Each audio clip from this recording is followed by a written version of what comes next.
श्रोताओं द्वारा पालन किए जाने वाले नियम सूत जी बोले। शौनक, शिव पुराण सुनने का व्रत लेने वाले पुरुषों के लिए जो नियम है उन्हें भक्तिपूर्वक सुनो।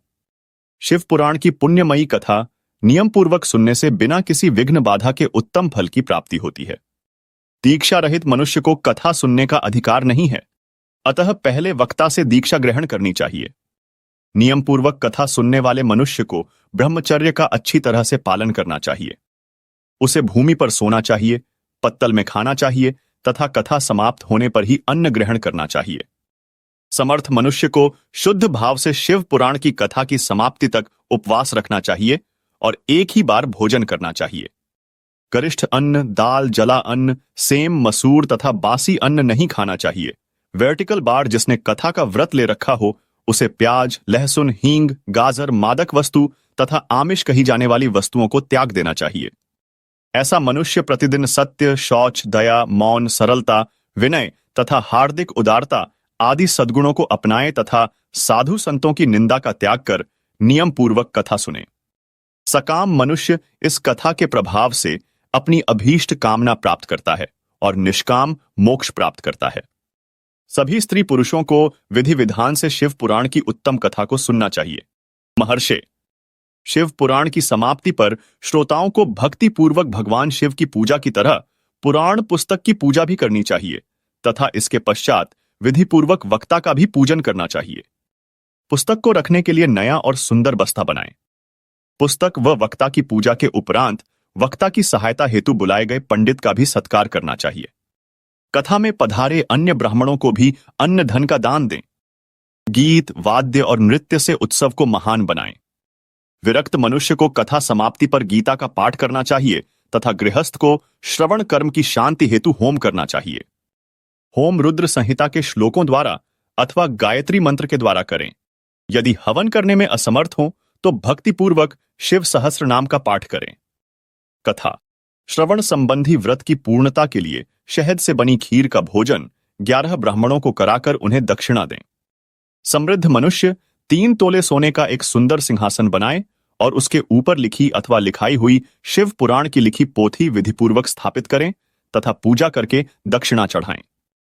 फिर आचार्य का वस्त्र, आभूषण एवं गंध से पूजन करके दक्षिणा सहित वह पुस्तक उन्हें भेंट कर दें। शौनक, इस पुराण के दान के प्रभाव से भगवान शिव का अनुग्रह पाकर मनुष्य भवबंधन से मुक्त हो जाता है। शिव पुराण को विधिपूर्वक संपन्न करने पर यह संपूर्ण फल देता है तथा भोग और मोक्ष प्रदान करता है। मुने, शिव पुराण का सारा महात्म्य जो संपूर्ण फल देने वाला है मैंने तुम्हें सुना दिया है। अब आप और क्या सुनना चाहते हो? श्रीमान शिव पुराण सभी पुराणों के माथे का तिलक है। जो मनुष्य सदा भगवान शिव का ध्यान करते हैं, जिनकी वाणी शिव के गुणों की स्तुति करती है और जिनके दोनों कान उनकी कथा सुनते हैं, उनका जीवन सफल हो जाता है। वे संसार सागर से पार हो जाते हैं।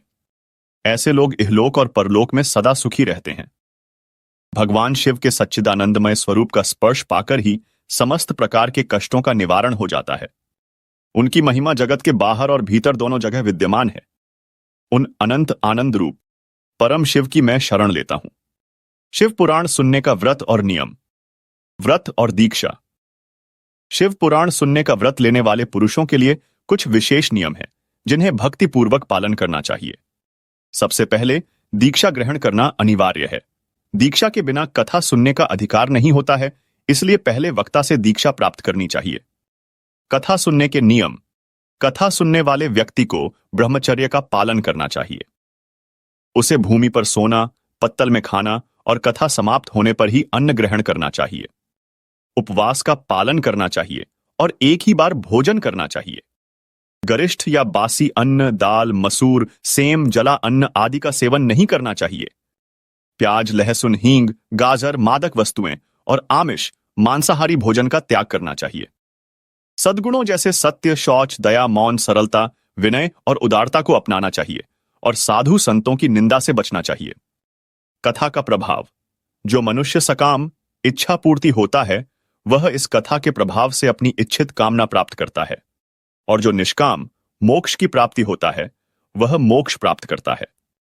कथा सुनने के बाद भगवान शिव की पूजा की तरह पुराण पुस्तक की पूजा करनी चाहिए और वक्ता का पूजन भी करना चाहिए। पुस्तक को नए और सुंदर बस्ते में रखना चाहिए और वक्ता की सहायता हेतु बुलाए गए पंडित का सत्कार करना चाहिए। कथा में पधारे अन्य ब्राह्मणों को अन्न और धन का दान देना चाहिए और गीत, वाद्य और नृत्य से उत्सव को महान बनाना चाहिए। विरक्त मनुष्य को कथा समाप्ति पर गीता का पाठ करना चाहिए, जबकि गृहस्थ को श्रवण कर्म की शांति हेतु होम करना चाहिए। यह होम रुद्र संहिता के श्लोकों या गायत्री मंत्र से किया जा सकता है।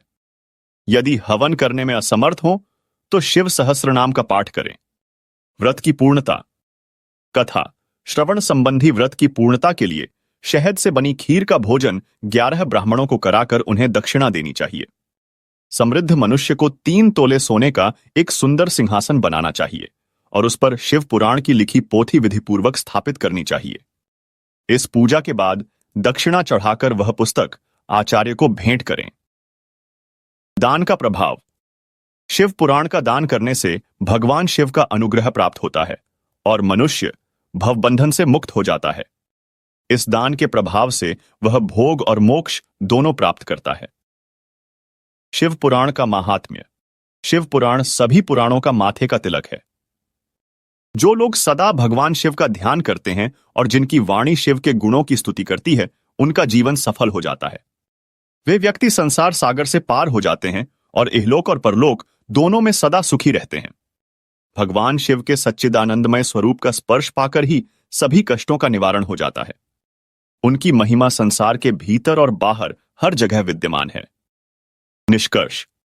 शिव पुराण का व्रत और इसके नियमों का पालन करने से व्यक्ति का जीवन शुद्ध, पुण्यात्मा और भगवान शिव के अनुग्रह से परिपूर्ण होता है।